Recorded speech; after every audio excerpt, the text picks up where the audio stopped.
Magandang umaga po muli, ang inyong lingkod, si Chef Roy. Kumusta po kayong lahat? Shout out po sa lahat ng mga kapanood ng video kong ito. Pagpapalain po kayo ng Diyos. Sa umaga po ito, may babasahin po ang inyong lingkod. Pagkatapos po, ipapaliwanag po ng inyong lingkod.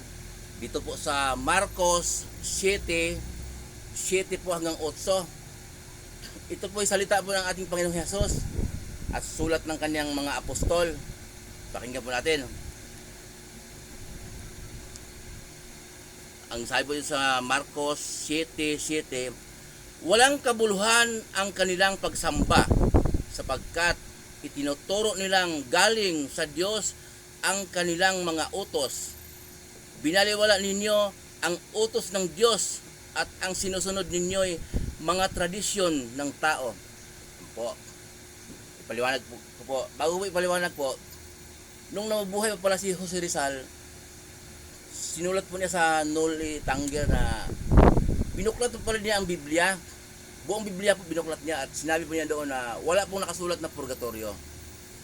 Pero ngayon po hindi na kailangan buklatin po ang Biblia. Buong Biblia kung gusto po niyo malaman. Computer na po ang gagamitin natin, wala pong nakalagay palang purgatorio. Ito po ang sabi po sa binasa niyo lingkod, pakinggan po ninyo ha. Paliwanag niyo yung lingkod. Sa 7 po, Marcos 7:7.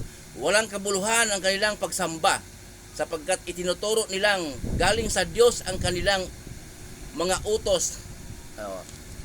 Okay, yung mga nauna po nagturo, prangkahan na po yung mga sa mga pare. Pinaliwanag nila na galing sa Diyos ang kanilang mga utos, ang kanilang mga turo. Pero hindi pala po totoo. Si Jesus po ang nagsabi, sa 8 po, pinaliwala ninyo ang utos ng Diyos at ang sinusunod ninyo ay mga tradisyon ng mga tao. Ano ba tradisyon ng mga tao na turo po, na hindi turo ni Jesus? Yung pagrosaryo po. Yung pong kasing araw ng mga patay, pinasikat po ng mga pare, sa noon pa sa mga nauna pong panahon kasi po, agapamisa. Para daw ang mga kaluluwa sa purgatorio, mahango po. Pamisa may bayad kasi. Pero ang totoo po nyon, ang sabi po ng ating Panginoong Hesus sa Marcos 7:8, binaliwala ninyo ang utos ng Diyos at ang sinusunod ninyo ay mga tradisyon ng mga tao. Sabi po ninyo hindi ko po ito gawa-gawa. Magbasa po ng Bible at sinasabi kong verse po na Marcos 7:7 hanggang 8. Basahin po ninyo at pagtugma-tugmain po ninyo ang mga sinasabi ko at ang nakasulat sa Marcos 7:7 hanggang 8. Kasi po minsan kasi mayroong nag-comment na parang may tuyo daw ako. Kung ano din sasabi ko. Binasa ko po at pinaliwanag. Ganun din naman pag nagbasa kayo, maliwanagan din naman niyo kung anong kahulugan. So, ang sabi po ng ating Diyos Ama makapangyarihan sa lahat, doon sa Mateo 17:5, tinig talaga mula sa langit. Sabi, ito ang minamahal kong anak na lubos kong kinalulugdan. Pakinggan ninyo siya. Ang tinutukoy po ng Diyos Ama na anak niya, si Jesus. Pakinggan daw po natin ang turo natin Panginoong Hesus. Dahil Kristiyano na po tayo ngayon. Ano pat na nasasabihan ng Kristiyano kung ibang turo ang pinang-araw-araw mo, pinamumuhay mo araw-araw. Kaya ang turo po natin ng Panginoong Hesus, ang siyang ipamumuhay po natin araw-araw. At hindi po yan na utos ng ating Panginoong Hesus. Ang utos ng ating Panginoong Hesus, sabi niya sa John 14:6, ako ang daan, ang buhay at ang katotohanan. Walang makakaparoon sa Ama kundi sa pamamagitan ko. Maturo niya yon. At tinuro din po niya na pag kayo'y mananalangin, humingi kayo sa Ama. At humingi kayo sa pamamagitan ng aking pangalan.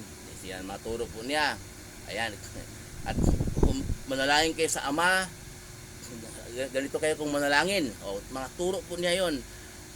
Ang mga turo po ating Panginoong Hesus, magbasa po tayo ng New Testament, bagong tipan, mula po Mateo, bago po magpahayag. Kasi po, yung pahayag po naman, yun po ang hindi pa naganap. Mga pananaw ng mga pinakita ng Diyos sa mga apostol, mga nagsulat noon.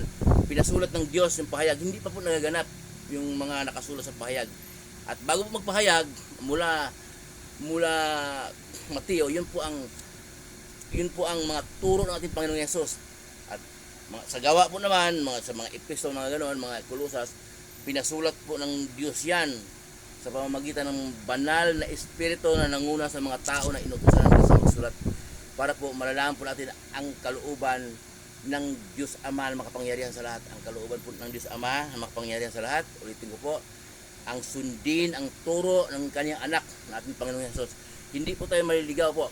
Nandito po sa Bible. Muli po yung lingkod, si Chef Roy. Pagpapalain po kayo ng Diyos, ingatan kayo ng Diyos, sasamahan kayo ng Diyos kahit saan po kayo pupunta, sa mga trabahong pinapasukan ninyo, anumang negosyo o anumang pinagkikitaan ninyo, ayon sa kalooban ng Diyos.